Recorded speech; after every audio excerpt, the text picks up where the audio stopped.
दृष्टि आईएएस के audio article programme में आपका स्वागत है। आज का हमारा आर्टिकल भूगोल के महत्वपूर्ण भाग तटीय मैदान से संबंधित है। यूपीएससी की प्रारंभिक और मुख्य दोनों परीक्षाओं में इस भाग से प्रश्न पूछे जाते रहे हैं।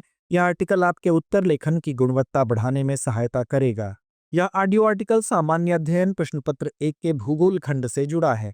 तो आइए आर्टिकल की शुरुआत करते हैं।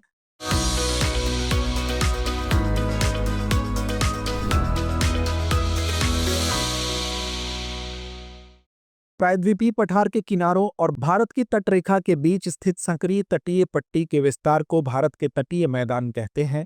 ये भारत के 5 भौगोलिक प्रभागों में से एक हैं। तटीय मैदान समुद्र तट से सटी समतल निचली भूमि होती है।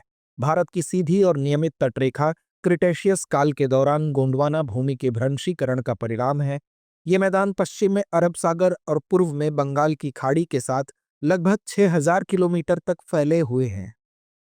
भारत के तटीय मैदानों को मोटे तौर पर पश्चिमी तटीय मैदानों और पूर्वी तटीय मैदानों में विभाजित किया गया है। इस ऑडियो आर्टिकल में इन तटीय मैदानों के बारे में विस्तार से चर्चा की गई है। आइए सबसे पहले पूर्वी तटीय मैदान के बारे में समझते हैं। भारत के पूर्वी तटीय मैदान पूर्वी घाट और बंगाल की खाड़ी के बीच स्थित है। यह पश्चिम बंगाल और ओडिशा सीमा पर सुवर्ण रेखा नदी से कन्याकुमारी तक फैला हुआ है। उनकी औसत चौड़ाई लगभग 120 किलोमीटर है। हालांकि डेल्टा क्षेत्रों में वे 200 किलोमीटर तक चौड़े और डेल्टाओं के बीच 35 किलोमीटर तक संकीर्ण हो सकते हैं। इसका निर्माण महानदी गोदावरी, कृष्णा और कावेरी नदियों द्वारा जलोढ़ भराव के परिणाम स्वरूप हुआ है। गौरतलब है कि ये मैदान उभरती तटरेखा का एक उदाहरण है। इस प्रकार के तटीय मैदान बंदरगाहों के विकास के लिए प्राकृतिक परिस्थितियां प्रदान नहीं करते हैं। इन तटीय मैदानों को विभिन्न क्षेत्रों में अलग अलग नामों से जाना जाता है। मसलन महानदी और कृष्णा नदियों के बीच स्थित पूर्वी तटीय मैदान का भाग उत्तरी सरकार के नाम से जाना जाता है। वहीं कृष्णा और कावेरी नदियों के बीच स्थित पूर्वी तटीय मैदान का भाग कर्नाटक के नाम से जाना जाता है। इसके अलावा राहत और संरचना के आधार पर इन्हें उप विभागों में भी विभाजित किया जा सकता है। जैसे उत्कल मैदान में महानदी डेल्टा सहित ओडिशा का तटीय क्षेत्र शामिल है। प्रसिद्ध चिल्का झील इसी क्षेत्र में स्थित है। वहीं उत्कल मैदान के दक्षिण में आंध्र का मैदान स्थित है, जो पुलिकट झील तक फैला हुआ है। इस मैदान की मुख्य विशेषता गोदावरी और कृष्णा नदियों द्वारा निर्मित डेल्टा है। यह भाग सीधा तट है और इसमें कोई महत्वपूर्ण गड्ढे नहीं है। इससे इस भाग में बंदरगाहों का विकास बहुत मुश्किल हो जाता है। हालांकि इस भाग में कुछ प्रमुख बंदरगाह हैं, जैसे विशाखापत्तनम, मछलीपट्टनम आदि। आंध्र मैदान के दक्षिण में तमिलनाडु का मैदान स्थित है। यह तमिलनाडु के तट पर पुलिकट झील से कन्याकुमारी तक लगभग 675 किलोमीटर की दूरी तक फैला हुआ है। इस मैदान की सबसे महत्वपूर्ण विशेषता कावेरी डेल्टा है, जहां मैदान 130 किलोमीटर चौड़ा है। उपजाऊ मिट्टी और बड़े पैमाने पर सिंचाई सुविधाओं ने कावेरी डेल्टा को दक्षिण भारत का अन्न भंडार बना दिया है। चलिए भारत के पश्चिमी तटीय मैदान के बारे में समझ लेते हैं। पश्चिमी तटीय मैदान पश्चिमी घाट और अरब सागर तट के बीच स्थित है। इनका विस्तार उत्तर में कच्छ केरल से लेकर दक्षिण में कन्याकुमारी तक है। ये मैदान गुजरात राज्य से शुरू होते हैं और महाराष्ट्र, गोवा और कर्नाटक से होते हुए केरल तक फैले हुए हैं। लगभग 65 किलोमीटर की औसत चौड़ाई के साथ ये तटीय मैदान मध्य में काफी संकीर्ण है तथा उत्तरी और दक्षिणी भागों में थोड़े चौड़े हैं। पश्चिमी तटीय मैदान जलमग्न तटरेखा का एक उदाहरण है और बंदरगाहों के विकास के लिए प्राकृतिक परिस्थितियां प्रदान करते हैं। वहीं पश्चिमी तटीय मैदान के उप प्रभागों की बात करें तो राहत और संरचना के आधार पर इन्हें कई उप विभागों में विभाजित किया जा सकता है, जैसे कच्छ प्रायद्वीप। कच्छ प्रायद्वीप उत्तर पश्चिमी गुजरात में फैला हुआ है। वर्षा की कमी और हवा के कारण इस क्षेत्र का परिदृश्य शुष्क और अर्ध शुष्क है। इस क्षेत्र की मुख्य भौतिक विशेषताओं में तटीय रेत के टीले और रेतीले मैदान शामिल हैं, जो चट्टानी पहाड़ियों से घिरे हुए हैं। उत्तर और दक्षिण पूर्व में यह 2 नमक युक्त मैदानों से घिरा है। वर्षा ऋतु में यहाँ बनास और लूनी नदियां बाढ़ का पानी ले लेती हैं। वहीं कच्छ प्रायद्वीप के दक्षिण में काठियावाड़ प्रायद्वीप स्थित है। यह पूर्वी ओर लिटिल रण और उत्तर पूर्वी ओर नल बेसिन से घिरा हुआ है। इस क्षेत्र में मांडव और गिरनार पहाड़ियां हैं। गिर पर्वतमाला शेर के निवास के रूप में प्रसिद्ध है। बता दें कि कच्छ और काठियावाड़ प्रायद्वीप के पूर्व में गुजरात का मैदान स्थित है और गुजरात के दक्षिणी भाग और खंभात की खाड़ी के तटीय क्षेत्रों में फैला हुआ है। इस मैदान का निर्माण नर्मदा, तापी, माही और साबरमती जैसी नदियों के निक्षेपण से हुआ है। वहीं गुजरात के मैदान के दक्षिण में कोंकण मैदान स्थित है। यह दमन से गोवा तक लगभग 500 किलोमीटर की दूरी तक फैला हुआ है।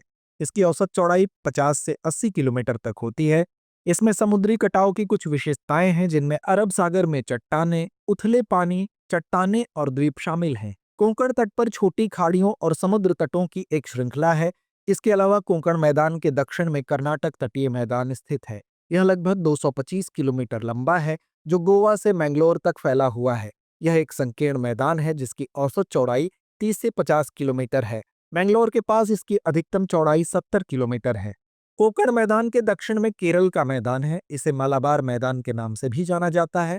यह मैंगलोर और कन्याकुमारी के बीच लगभग 500 किलोमीटर की दूरी तक फैला हुआ है। यह मैदान कर्नाटक के मैदान से कहीं अधिक चौड़ा है। यह एक निचला मैदान है। झीलों, लैगून, बैकवाटर, स्पिट्स आदि की उपस्थिति इस मैदान की मुख्य विशेषता है। केरल के बैकवाटर को कयाल के नाम से जाना जाता है, जो समुद्र तट के समानांतर चलने वाले उथले लैगून या समुद्र में प्रवेश करने वाले स्थान हैं। आइए अब समझते हैं कि भारत के तटीय मैदानों का महत्व क्या है। भारत के तटीय मैदानों का महत्व कई दृष्टिकोणों से अत्यधिक है, क्योंकि ये न केवल पर्यावरणीय दृष्टि से महत्वपूर्ण है, बल्कि देश की अर्थव्यवस्था और जैव विविधता में भी महत्वपूर्ण भूमिका निभाते हैं। दरअसल तटीय मैदानों में उपजाऊ मिट्टी और जलवायु के कारण कृषि के लिए अनुकूल वातावरण होता है।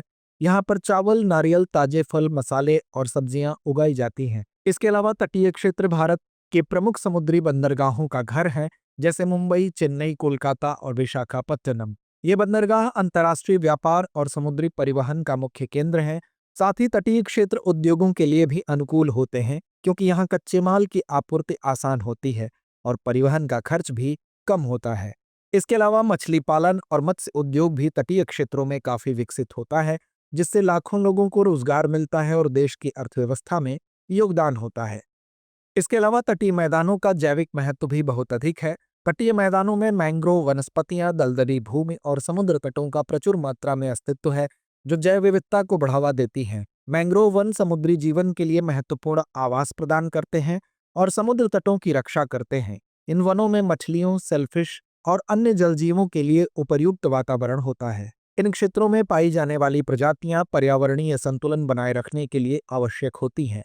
इसके अतिरिक्त तटीय मैदान समुद्र के स्तर में उतार चढ़ाव और प्राकृतिक आपदाओं जैसे सुनामी और समुद्र की बाढ़ से बचाव का भी काम करते हैं। मैंग्रोव और दलदली भूमि बाढ़ नियंत्रण में मदद करती हैं और तटीय क्षेत्रों को जलवायु परिवर्तन के प्रभावों से सुरक्षित रखती हैं। ये क्षेत्र कार्बन अवशोषण की प्रक्रिया में भी मदद करते हैं, जो ग्लोबल वार्मिंग को कम करने में सहायक है। आइए अब चलते हैं निष्कर्ष की तरफ। भारत के तटीय मैदान केवल एक भौगोलिक विशेषता से कहीं अधिक अनेक महत्व रखते हैं। बंदरगाहों के अलावा ये कई अन्य संसाधनों का स्रोत भी हैं। हाल ही में ग्लोबल वार्मिंग और समुद्र तल में संभावित वृद्धि के कारण ये मैदान जलमग्न होने के खतरे का सामना कर रहे हैं। तटीय मैदानों की स्थिरता सुनिश्चित करना न केवल भारत के लिए, बल्कि उपमहाद्वीप की समुद्री पारिस्थितिक के लिए भी महत्वपूर्ण है। भारत की समृद्ध जैव विविधता को संजोने के साथ देश के आर्थिक विकास में भी इनका महत्वपूर्ण योगदान है। अतः आवश्यक है कि इन भौगोलिक संरचनाओं के संरक्षण के लिए उचित कदम उठाए जाएं। तो व्यूअर्स, आज के लिए बस इतना ही। चर्चा को विराम देते हुए नोट करते हैं आज का सवाल। भारत की लंबी तटरेखाओं की संसाधन संभावनाओं पर टिप्पणी कीजिए और इन क्षेत्रों में प्राकृतिक आपदा तैयारी की स्थिति पर प्रकाश डालिए। अब एग्जाम की तैयारी को और बेहतर करने के लिए हमारे चैनल को लाइक, शेयर और सब्सक्राइब करना ना भूलें।